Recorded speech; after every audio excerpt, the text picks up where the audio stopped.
नमस्कार, मैं हूं मृत्युंजय कुमार झा और शाम के 5:30 बज चुके हैं। अगले आधे घंटे तक आपके लिए कमोडिटी मार्केट पर सबसे बड़ी कवरेज जारी है और आपके सवालों का सबसे बड़ा मंच तैयार है।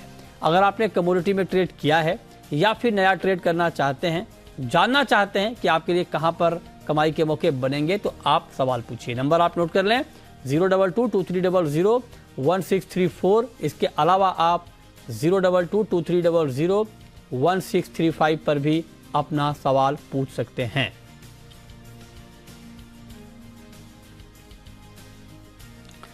और चलिए सबसे पहले बात करेंगे आज की एक महत्वपूर्ण खबर की, जिस खबर का काफ़ी इंतज़ार था मार्केट को। वो खबर आ गई है। खबर ये है कि सरकार ओपन मार्केट स्कीम के तहत ओपन मार्केट सेल के तहत खुले बाजार में 30 लाख टन गेहूं बेचेगी। इस बात का अप्रूवल आ गया है और ये राज्य सरकार और बाकी कंपनियों के जरिए इसकी बिक्री होगी।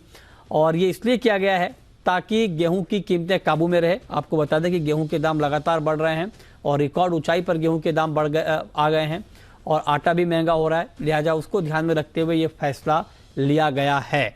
लेकिन क्या इसका इम्पैक्ट कीमतों पर होगा, दाम कम होंगे, इसी पर हम बात करेंगे। और बातचीत के लिए हमारे साथ मेहमानों का एक खास पैनल है। हमारे साथ आलोक सिन्हा साहब हैं, फॉर्मर चेयरमैन हैं फूड कॉरपोरेशन ऑफ इंडिया के। हमारे साथ सिराज हुसैन साहब हैं, फॉर्मर एग्रीकल्चर सेक्रेटरी और एफसीआई के चेयरमैन भी रह चुके हैं। अजय केडिया साहब हमारे साथ हैं, केडिया कमोडिटी के एमडी। और भाविक पटेल हैं ट्रेड बुल्स के। आप सभी का बहुत बहुत स्वागत है। सिराज जी, पहला सवाल सर मेरा आपसे यही होगा, 30 लाख टन गेहूं ओपन मार्केट के जरिए बेचा जाएगा, इसका क्या इम्पैक्ट आप देख रहे हैं सर ग्राउंड पे? देखिए, इसका इम्पैक्ट दो होंगे। एक तो अवेलेबिलिटी इंप्रूव होगी, क्योंकि कई स्टेट्स में अवेलेबिलिटी भी प्रॉब्लम हो रही थी। और दूसरा कुछ 2-4-5 रुपए पर किलोग्राम दाम भी गिरने की उम्मीद है। अच्छा, तो आप कह रहे हैं कि सर ये 30 लाख टन गेहूं पर्याप्त है अभी मार्केट में डिमांड को देखते हुए ओपन मार्केट सेल में आना? देखिए, ये डिसीजन ऑलरेडी थोड़ा सा लेट है, तो फिलहाल मैं कहूंगा कि ये अच्छा फैसला है, क्योंकि हम उम्मीद कर रहे थे कि गवर्नमेंट 2 मिलियन टन देगी, लेकिन गवर्नमेंट ने 2 मिलियन टन की जगह 3 मिलियन टन का फैसला किया। हाँ। तो हालांकि थोड़ा देरी से किया, लेकिन हमारी उम्मीदों से बेहतर फैसला किया। तो मुझे लगता है कि फिलहाल ये पर्याप्त है, क्योंकि इस वक्त गवर्नमेंट के पास बहुत ज्यादा स्टॉक रिलीज करने के लिए है भी नहीं। अच्छा, ओके, अच्छा, ठीक बात है। तो मतलब आप कह रहे हैं कि ये थोड़ा सा लेट फैसला है, लेकिन जो उम्मीद थी उससे ज़्यादा एलोकेशन हुआ है। लेकिन आलोक सिन्हा जी, आप तो सर एफसीआई के चेयरमैन रह चुके हैं। आप जरा हमें ये बताइए कि गवर्नमेंट को अभी जो पीडीएस के लिए करीब करीब 240 लाख टन गेहूं की ज़रूरत है, उसके हिसाब से जो प्रोक्योरमेंट हो रहा है, क्योंकि प्रोक्योरमेंट कम हो रहा है क्योंकि ऑलरेडी गेहूं के दाम एमएसपी से ऊपर हैं, तो सरकारी बिक्री के लिए कम गेहूं मिल पा रहा है, मतलब सरकार के लिए कम आ रहा है गेहूं। तो क्या गेहूं की सप्लाई को लेकर दिक्कत है सर या नहीं है, आप क्या कहेंगे? देखिए, पहले तो प्रोक्योरमेंट शुरू कहाँ हुआ है? अभी तो गेहूं में बाल ही लगे हैं, लोड़ी तो अभी भी चली गई थी। तो गेहूं का प्रोक्योरमेंट तो 1 अप्रैल से होगा। And according to all forecast इस बार भी गेहूं का हार्वेस्ट तो बड़ा अच्छा होगा। नाउ द क्वेश्चन इज कि ये जो ओएमएसएस में 30 लाख टन गेहूं का जो फैसला लिया है, इससे कीमतें घटेंगे कि नहीं? नाउ एक कहावत है, price of the taste of the pudding is in the eating. ना ये जो ओएमएसएस का फैसला का अनाउंसमेंट ये गवर्नमेंट ऑफ इंडिया ने करीब 3 हफ्ते पहले ही कर दिया था। और आपको ये जानकर ताज्जुब होगा कि जैसे ही फैसला किया, आशीर्वाद आटा का जो 10 किलो का जो थैला था, अच्छा, उसमें 50 रुपए का डिस्काउंट इमीडिएटली शुरू हो गया। क्या बात कर रहे हैं? वाह। ओएमएसएस अभी चालू भी नहीं हुआ था, लेकिन अनाउंसमेंट हुआ था। तो 10 किलो के थैली में 50 रुपए का डिस्काउंट सारे बड़े बड़े ऑनलाइन रिटेलर्स देने शुरू कर दिए हैं।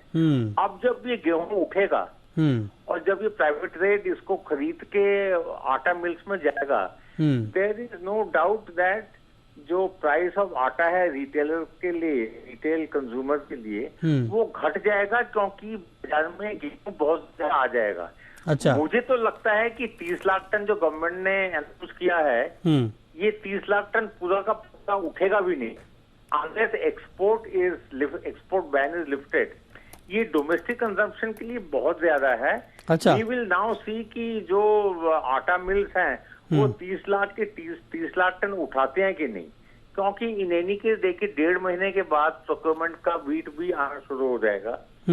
बट ऑल थिंग्स कंसिडर्ड ये बहुत अच्छा स्टेप है, इससे प्राइसेस और भी गिर जाएंगे। लेकिन जैसा मैंने कहा 3 हफ्ते पहले जब ये अनाउंसमेंट हुआ था कि ओएमएसएस में ये 20 लाख टन ये बाजार में रिलीज करेंगे, इमीडिएटली आशीर्वाद और अन्य अच्छे अच्छे कंपनियों के आटा का 10 किलो के थैली में हो गया।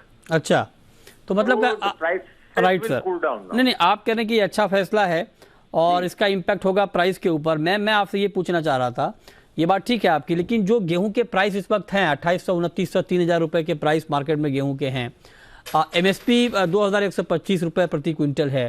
तो मैं आपसे जानना चाहता हूं कि अगर मान लीजिए प्राइस कम नहीं होते हैं अप्रैल तक में मतलब मार्केट में, तो फिर तो सरकार के लिए एक चैलेंज आप देख रहे हैं क्या प्रोक्योरमेंट में, क्योंकि एमएसपी से तो बहुत ऊपर है भाव।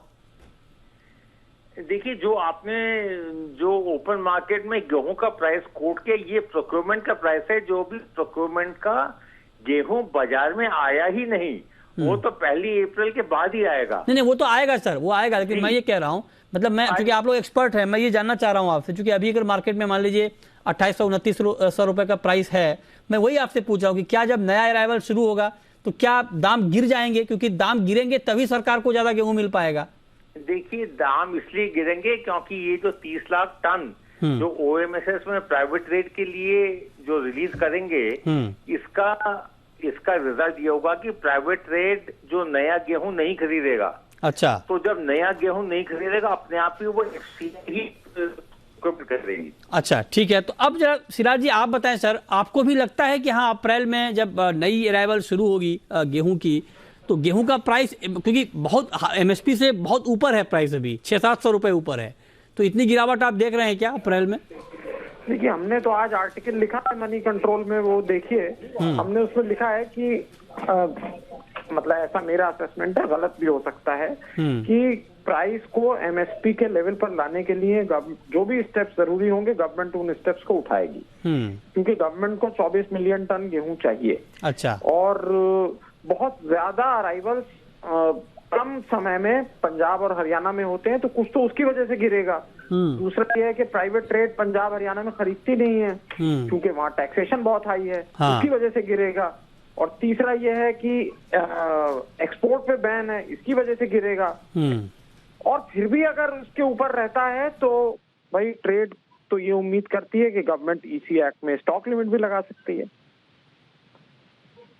अच्छा, तो सर फिर गेहूं के फार्मर का क्या, जिनको अभी का भाव अच्छा लग रहा है, ये भाव नहीं मिलेगा तो फिर?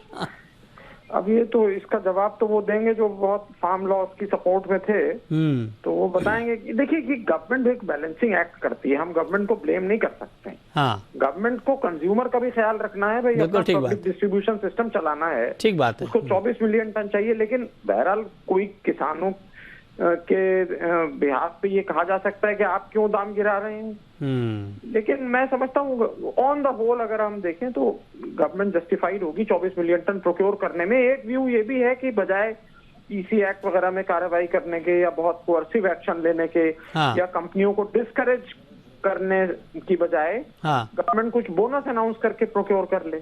अच्छा, कुछ बोनस अनाउंस कर दे। हाँ, ये अच्छा उपाय सुझाया सर आपने, ताकि किसानों को भी अच्छा भाव मिल जाए और कंज्यूमर के ऊपर भी बोझ ना पड़े। लेकिन सरकार के खजाने में इस वक्त क्या सिचुएशन है वो भी देखना बहुत जरूरी होगा। एक छोटा सवाल सिराज जी मेरा आपसे और होगा सर, क्या आपको लगता है कि ऐसे में अप्रैल के बाद या अप्रैल में ही एक्सपोर्ट पर बैन हट जाएगा?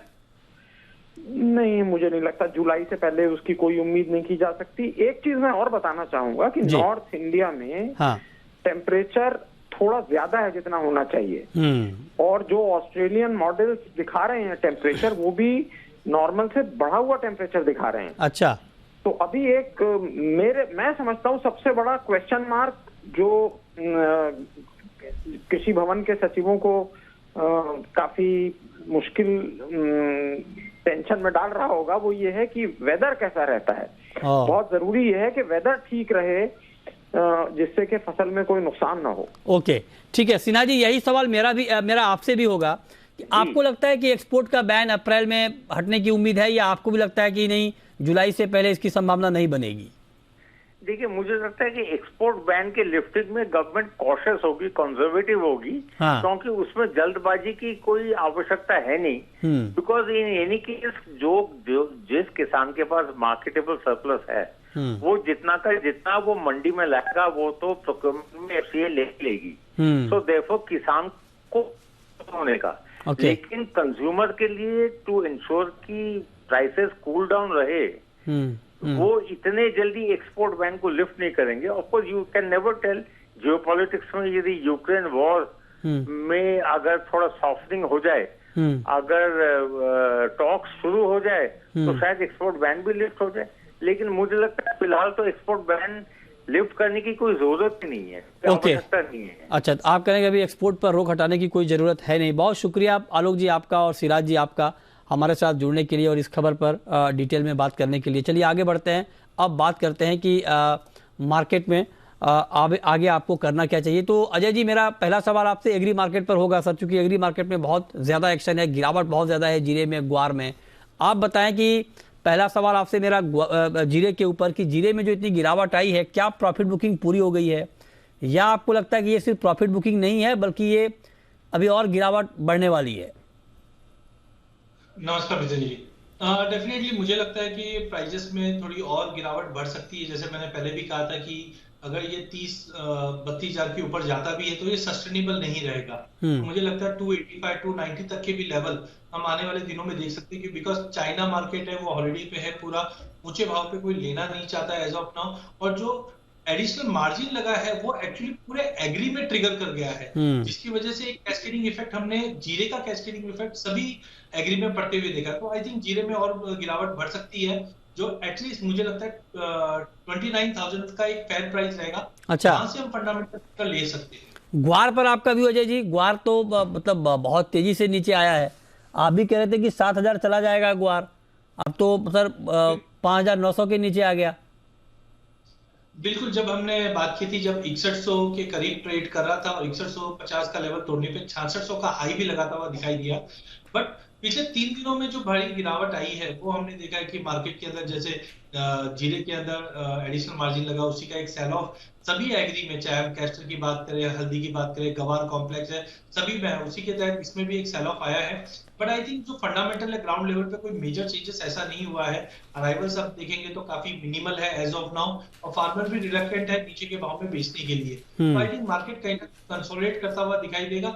टाइमिंग जो गिरावट आई है वो मुझे लगता है कि 5,700 5,800 के बीच में कंसोलिडेट करेगा, और गम के अंदर भी 12,200 के आसपास एक वापस बाइंग अपॉर्चुनिटी उभर के आती भी दिखाई। तो क्या टारगेट होगा उसके बाद फिर ऊपर में ग्वार सीड का और गम का? देखिए, गवार सीड में हमने पहले भी देखा था 6150 एक इंपॉर्टेंट रेजिस्टेंस के रूप में काम कर रहा था। तो आई थिंक यहाँ से अगर बाउंस आता भी है तो हमें लगता है 6150 का एक इनिशियल हर्डल रहेगा।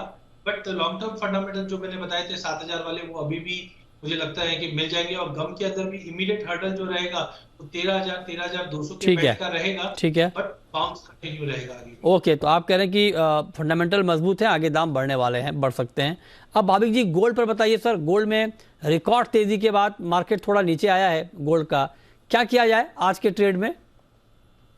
गुड इवनिंग मृत्युंजय जी। देखिए, कॉमेक्स में भी अगर देखें तो 50 के आसपास जो है वो एक थोड़ा रेजिस्टेंस बन के आ रहा है। हमारे यहाँ भी ऑल टाइम हाई पे हैं, तो आई थिंक कहीं ना कहीं थोड़ी बहुत प्रॉफिट बुकिंग आ सकती है, क्योंकि कल भी नेक्स्ट वीक अगर देखें तो एफएमसी की मीट है।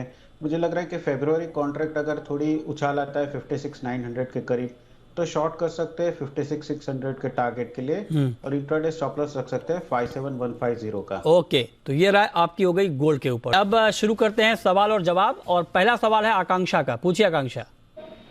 Hello sir, good evening. Good evening, पूछिए। गोल्ड के बारे में पूछना है जैकेडिया से, आज क्या करना चाहिए? गोल्ड में क्या करना चाहिए, तो बताइए अजय जी। इस भाव पर 56,778 के भाव पर गोल्ड में क्या करना चाहिए? देखिए जी, फंडामेंटल तो लॉन्ग टर्म काफी बुलिश है। हम देख रहे हैं मार्केट बिल्कुल नीचे सस्टेन नहीं कर पा रहा है, बट जिस ढंग से यूएस जीडीपी के नंबर, बजट और एक्सपायरी, ये सबको देखते हुए मुझे लगता है एक करेक्शन का ड्यू है मार्केट के अंदर, जो 56,600 का इमीडिएट टारगेट रहेगा। बट ओवरऑल मुझे लगता है कि प्राइस 56,200 तक का भी लेवल दिखा दे तो थोड़ा भी उछाल मिलता है 56,800 850 के जोन में बेच के चलिए। 56,600 का पहला टारगेट रहेगा। 56,600 का पहला टारगेट, ओके, ठीक है, तो ये राय आपकी हो गई गोल्ड के ऊपर। अब जरा आप बताएं भाविक जी कि चांदी में आज के लिए कोई ट्रेड है आपके पास? जी जरूर मृत्युंजय जी, देखिए चांदी में भी आज सोने जैसा लग रहा है कि एटलीस्ट इंट्राडे मुनाफा वसूली हो सकती है।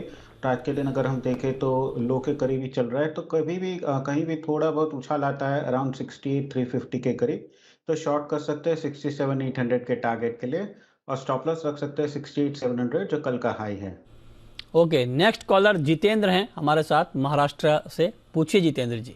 नमस्कार मृत्युंजय सर। नमस्कार सर, पूछे। जितेंद्र मोहितकर बोल रहा था। जी जी बोलिए। मैं ये कह रहा हूँ कि गवर्नमेंट क्यों किसानों के खिलाफ काम कर रही है? जैसे कि सोयाबीन के भाव बढ़ने लगे, वायदे बाजार बन गया, कॉटन के बारे में वही हुआ, अभी गेहूं के भी बारे में वही हो रहा।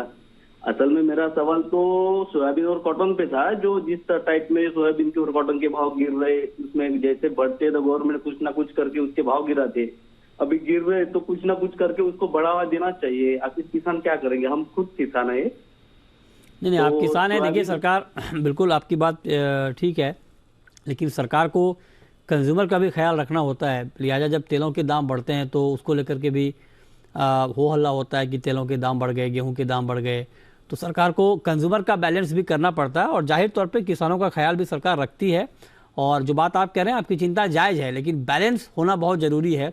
और हम बिल्कुल ये चाहेंगे कि भाई आपको अच्छा भाव मिले। आप किसान हैं, आप खेती करते हैं, तो निश्चित तौर पर सोयाबीन के दाम आपको अच्छे मिले, कॉटन के दाम अच्छे मिले, गेहूं के दाम अच्छे मिले, ये बात हम लगातार कहते हैं। लेकिन सरकार के सामने अपनी मजबूरी है, कंज्यूमर की भी है, उनका भी ख्याल रखना होता है। तो दोनों बातें होती है, लेकिन हाँ बिल्कुल किसानों के हक की आवाज़ हम लगातार उठाते हैं, उठाते रहेंगे। चलिए आगे बढ़ते हैं और नेक्स्ट कॉलर लोकेश है हमारे साथ। पूछिए लोकेश। लोकेश आप सुन पा रहे हैं? Hello hello. जी जी सुन रहा हूँ, पूछिए। सर हम खंडवा से बोल रहा हूँ, मैं एमपी से। हाँ बोलिए सर। ये कॉटन पे सवाल था हमारा, हम किसान हैं। अच्छा, तो कॉटन के बाजार बढ़ेंगे कि नहीं? कॉटन के बाजार बढ़ेंगे कि नहीं, बताइए भाविक जी। कॉटन में कुछ तेजी लग रही है आपको अभी? देखिए अभी पहले भी आपके शो पे आए थे कि एटलीस्ट नॉर्थ में देखे तो थोड़ा कॉटन के जो पाक है वो थोड़ा कम हुआ है, तो उसकी वजह से भी मुझे लग रहा है कि कहीं ना कहीं कॉटन में सपोर्ट मिल सकता है। बट अभी डिमांड इतनी बढ़ नहीं रही है, तो उसकी वजह से प्राइसेस स्टेबल हो रहा है। मुझे लग रहा है कि एटलीस्ट 2-3 महीने में वापस थोड़े चाइना का जो ओपन हुआ है तो डिमांड बढ़ सकती है, तो तब थोड़ा प्राइसेस बढ़ सकते हैं। बट मुझे ज़्यादा तेज़ी नहीं लग रही। बट हाँ, बॉटम जो है वो लग रहा है कि यहाँ से हो चुका है, यहाँ से गिरावट के चांसेस कम ही लग रहे हैं। अच्छा, यहाँ से गिरावट की संभावना आपको कम लग रही है। ओके, अच्छा मेटल पर आपका ओवरऑल व्यू अजय जी, अब मेटल में कुछ नया ट्रेड? मित्र जी मुझे लगता है कि देखिए मेटल में इकोनॉमिक ग्रोथ के लिए मेटल बहुत रिक्वायरमेंट है और इन्वेंट्रीज भी हमने काफी डिप्लीट होते हुए देखा, जिसकी वजह से एक बड़ी रैली आ गई थी। चाइना मार्केट हॉलीडे पे है और यूएस से भी हम देख रहे हैं कि डॉलर इंडेक्स भी स्टेबल हो रहा है। तो एक टेम्पररी करेक्शन मुझे लग रहा है कॉपर, जिंक, एल्यूमिनियम सभी में। खास करके कॉपर की बात करें तो जैसे हमने 710 से 770-80 तक का व्यू लिया था, वो एक बार अचीव हो चुका है, आगे भी तेज रहेगा। बट 2 दिन के लिए मुझे लगता है कि करंट लेवल से या 787 से बीचना चाहिए, 778 से 770 तक के लेवल हम कॉपर में देख पाएंगे। जिंक भी 300 का लेवल ब्रीच नहीं कर पा रहा है, यहाँ पे मुझे लगता है एक प्रॉफिट बुकिंग रहेगी जो 292 तक का लेवल दिखा सकता है। ठीक है, नेक्स्ट कॉलर गणेश है, पूछिए गणेश जी। नमस्ते सर, गणेश बोल रहा हूँ आसाम से। जी पूछें। ये ग्वार सीड का नियर टर्म में क्या कितना और नीचे आ सकता है? ग्वार सीड नियर टर्म में और कितना नीचे आ सकता है, बताइए भाविक जी। देखिए गुआर सीड में पहले भी हमने देखा है दिसंबर के अराउंड की ये जो फरवरी कॉन्ट्रैक्ट है वो 5700 5680 के करीब एक सपोर्ट लिया था। और अभी केडिया साहब ने भी यही बताया है कि उनको भी लग रहा है कि एटलीस्ट 57 से 5600 के बीच में। तो मुझे लग रहा है कि शॉर्ट टर्म में 57 से 5600 के करीब आ सकता है, फिर वहां से एक बार सपोर्ट लेके वापस ऊपर 6100 से 62 जा सकता है। ठीक है, ओके। नेक्स्ट कॉलर इस वक्त हमारे साथ जुड़ रहे हैं जतिन। पूछिए जतिन जी। नमस्ते जी, मेरा सवाल कोकोड़ और कपास दोनों में क्या करना चाहिए? कपास मैंने कॉटन सीड ऑयल केक और कपास दोनों पर पूछना चाह रहे हैं, बताइए अजय जी आपका व्यू। देखिए कॉटन सीड ऑयल केक में तो मुझे लगता है कि गिरावट कंटिन्यू रह सकती है। जैसे हमने पहले भी कहा था कि टेम्पररी जनवरी में हमने 3000 के ऊपर के भाव देखे थे, बट पिछले साल के मुकाबले इस बार खल में अवेलेबिलिटी अच्छी होने की वजह से मुझे लगता है कि अगर ये 2820 का लेवल अगर तोड़ता है तो 2740 2750 तक का लेवल मिल जाएगा। एक्स्ट्राऑर्डिनरी बड़ी तेजी नहीं बनेगी। कॉटन में जरूर हमने देखा पिछले 3 महीने में अराइवल बिल्कुल ना के बराबर है, और मैं अभी खुद गुजरात टूर पे था तो वहां पे देखा कि फार्मर नीचे के भाव में अराइवल बिल्कुल आ नहीं पा रही है। तो कॉटन में मुझे लगता है थोड़ी स्टेबिलिटी रहेगी, थोड़ा बाउंस देखने मिल सकता है, बट खल के अंदर मुझे लगता है कि 2820 का लेवल तोड़ने पे 2720 से 2740 तक के लेवल देख पाएंगे। ठीक है, जगाराम है नेक्स्ट कॉलर, पूछिए जगाराम जी। आपको आवाज आ रही है जगाराम जी? अच्छा, लगता है उनसे हमारा संपर्क नहीं हो पा रहा है। जीरे पर इनका सवाल था, जीरे पर हमारे एक्सपर्ट ऑलरेडी बोल ही चुके हैं। तो चलिए, बहुत शुक्रिया अजय जी आपका, भाविक जी आपका जुड़ने के लिए और तमाम सवालों के जवाब देने के लिए।